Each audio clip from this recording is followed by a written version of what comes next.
Today, I'd like to address something that's been bothering me for quite some time already, both within and outside of the vegan community, and that is how we view our diet and the foods that we choose to eat or not to eat.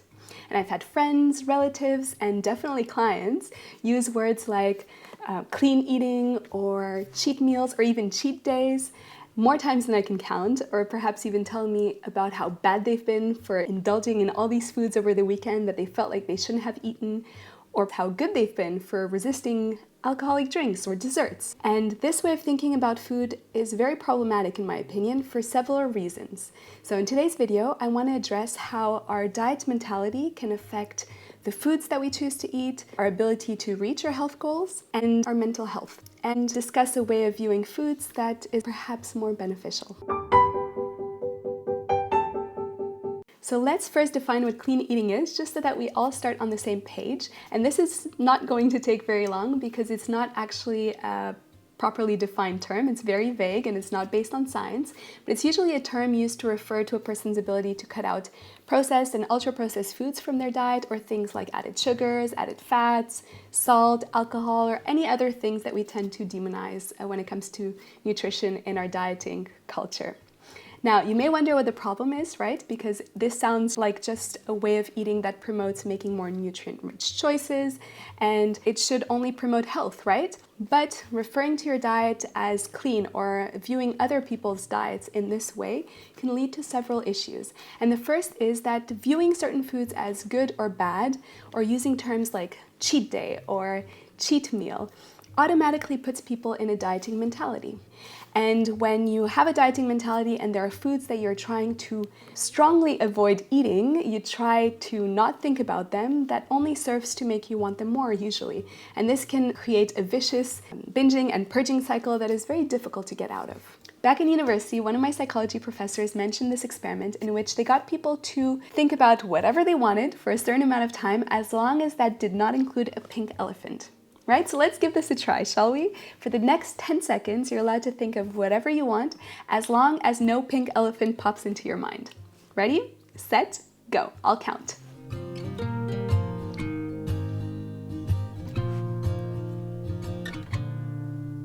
10. All right, 10 seconds are up. How long did it take before a pink elephant popped to mind? I bet it didn't take very long. I know it didn't for me back when I was trying this experiment in school. And the reason this happens is because when we tend to try not to think about certain things, that's what we end up thinking about. And it's the same with foods. When we try to avoid thinking about certain foods, or we try to avoid eating certain foods, we're only more likely to want to eat them at a certain point. Second, defining some diets as clean inherently implies that others are dirty, and this is something that many self-proclaimed diet gurus bank on to make a buck. Diet purity is common on all diets, including the vegan diet, where things like added sugars, cooking oil, soy, mock meats, non-organic produce, or even cooked foods are often demonized without strong scientific evidence backing it up. A lot of these foods are actually quite nutritious, and avoiding them simply based on clean eating principles can lead your diet to becoming deficient or overall less nutritious. But the true problem with diet purity is that it perpetuates food shaming, and a person's self-worth definitely shouldn't be based on the amount of processed or unprocessed foods that you find in their diet. And I don't find it okay to shame people for their diet choices, because I don't think that is the best motivator to behavior change. Third, there's a true risk that clean eating is slowly becoming, if it hasn't become already, a socially accepted form of food restriction. And this can mask true early signs of an eating disorder or one in the making.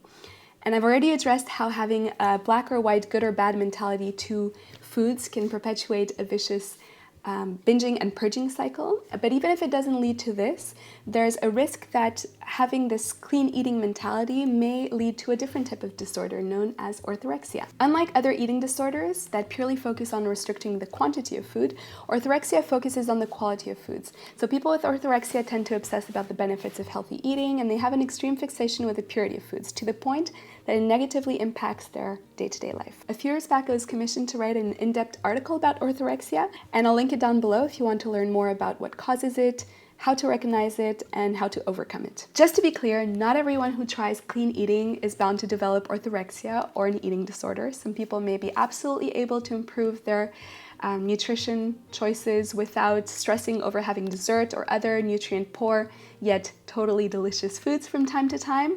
But for people who are predisposed to these disorders, this diet mentality can lead to developing a disordered eating pattern, whether that's orthorexia or a diagnosed eating disorder. Finally, foods shouldn't be seen as good or bad, clean or unclean, or perhaps even healthy or unhealthy. And other than for ethical or medical reasons, no foods should be off limits. But if you find yourself struggling and stuck in this clean eating mentality, here are a couple of things that you can try to get out of it.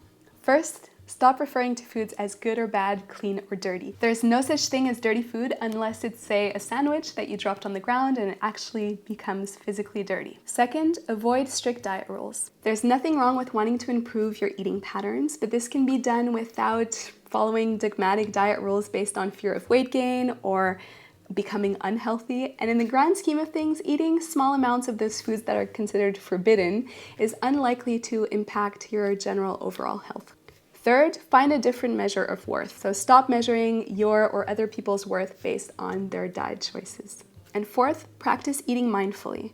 That means cutting out all distractions and really being present with the food that you eat and enjoying its flavor, its texture, chewing it well, and basing yourself on your body's own internal signals of hunger and satiety to guide you as to when to eat and when to stop to eat. If you have trouble with this, I've created a printable sheet that you can view on the Veggies and More website. I'll put the link to it down below in case you find it helpful. Finally, if you find yourself struggling with strict diet rules that you've imposed on yourself, if you fear losing control if certain foods are in your house, or if you feel anxiety, shame, guilt, or any kind of stress after eating certain foods, I really suggest that you seek out getting help from a qualified health professional knowledgeable about eating disorders, and I'll put some resources for you down below if that's the case. Are you guilty of this clean eating mentality when it comes to foods? And is this a topic that you'd like for me to address in more detail?